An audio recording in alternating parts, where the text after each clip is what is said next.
Hi everyone, I have been reflecting on my ballet journey and I brainstormed a few of the learning lessons that I've had that I wanted to share with you today. Hopefully you can learn from my mistakes and have a much smoother journey than I did. Let's get started.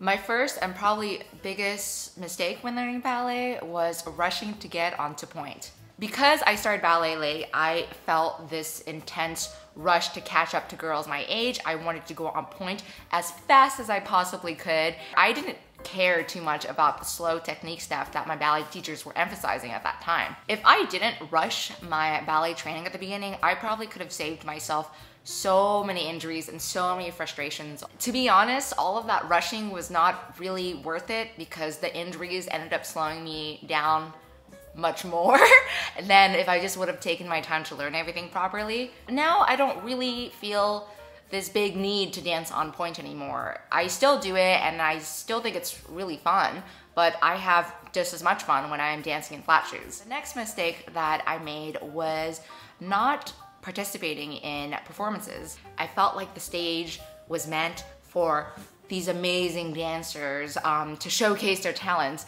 and for the audience to acknowledge their talents. I didn't feel like I deserved to be there yet, and if I worked really hard and become a great dancer, that is when I will be allowed to be on stage. It's sad to know that this is how I felt about myself back then, because it's so untrue that the stage is only meant for professionals. Of course, if you are paying a lot of money for a professional performance, you can of course expect that dancers are there to showcase their talents, but if we're talking about a school performance, most people in the audience are going there to watch their loved ones on stage be happy. These school performances are really just meant for dancers to have fun and to have some kind of goal to work towards to. And because I never felt like I was technically good enough to be on stage, I avoided a lot of performances and showcases. I definitely regret not taking all the performance opportunities that I got when I was younger. So for anyone that has any performance opportunities coming their way, definitely think about taking them up. It might be a little bit nerve-wracking or you might not feel really good about your own dancing. But when I look back at the performances that I did participate in, I don't even remember what the dances were, but all I remember was how fun it was to work on this thing with everybody and to kind of struggle together. And I also remember all the costume changes that I messed up on, but that's a different story. So the third mistake that I made when I started ballet was not cross-training. Back then, outside of ballet, I really didn't do any other physical activity.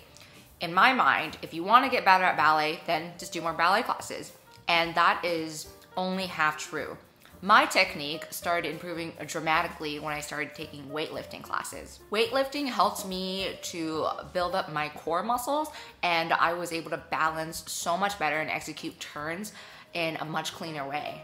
This year I started taking Pilates and it's helped me to become so much stronger and feel so much more in control of my dancing. I would highly recommend that all dancers take up some form of cross training. It is so important, your technique, and it will definitely help you prevent injuries. The next mistake is going to sound really silly, but I never knew that you had to use your muscles to hold your turnout. I genuinely thought that you kind of just place your leg in a turnout position at the beginning of some combination or some variation, and you hope for the best, and you hope that it stays turned out while you do whatever you need to do.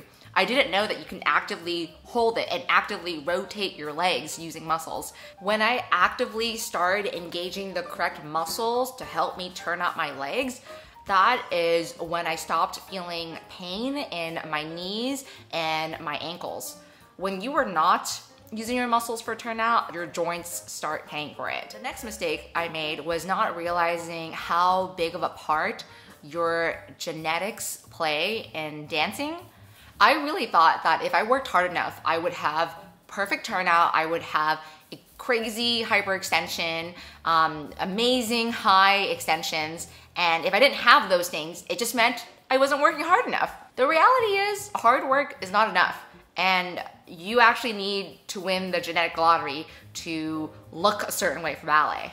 And while genetics is really not enough to kind of lead you to exactly where you need to be, it is a very, very, very big head start for many people. You know, when I was younger, I used to feel like it was just so unfair that I didn't get all of these things that I really wish I had. And now that I'm older, I'm realizing that everyone was born very special and very, very differentiated from one another. And we should spend more time looking at what we do have in our lives instead of what we don't have. So what I just said ties perfectly onto the last mistake that I'm sharing with you today, which is I wish I had more fun when I was dancing ballet. I was so focused on everything that was doing wrong in class and how I was not a good enough dancer and how I needed to catch up and all these other not very productive thoughts. The irony is that I spent more energy focused on my negative thoughts than energy into improving my dancing. I'm not sure another adjective to describe how I was when I was dancing, and the only word that really comes to mind right now is uptight. I was very, very uptight in my ballet classes because all I could focus on was becoming a better dancer. And the goal was good, but how I went about it was not so great. I think if I was just having more fun and just more relaxed and enjoying the journey of dancing, I definitely think I would have had way more fond memories of my dancing, and I probably would have just made a lot more friends. Even outside of ballet, I've always had a tendency to focus and hone in on what I can do better and how to improve. And because I've always kind of been focusing on the negatives, I haven't really enjoyed the journey of anything I've really done.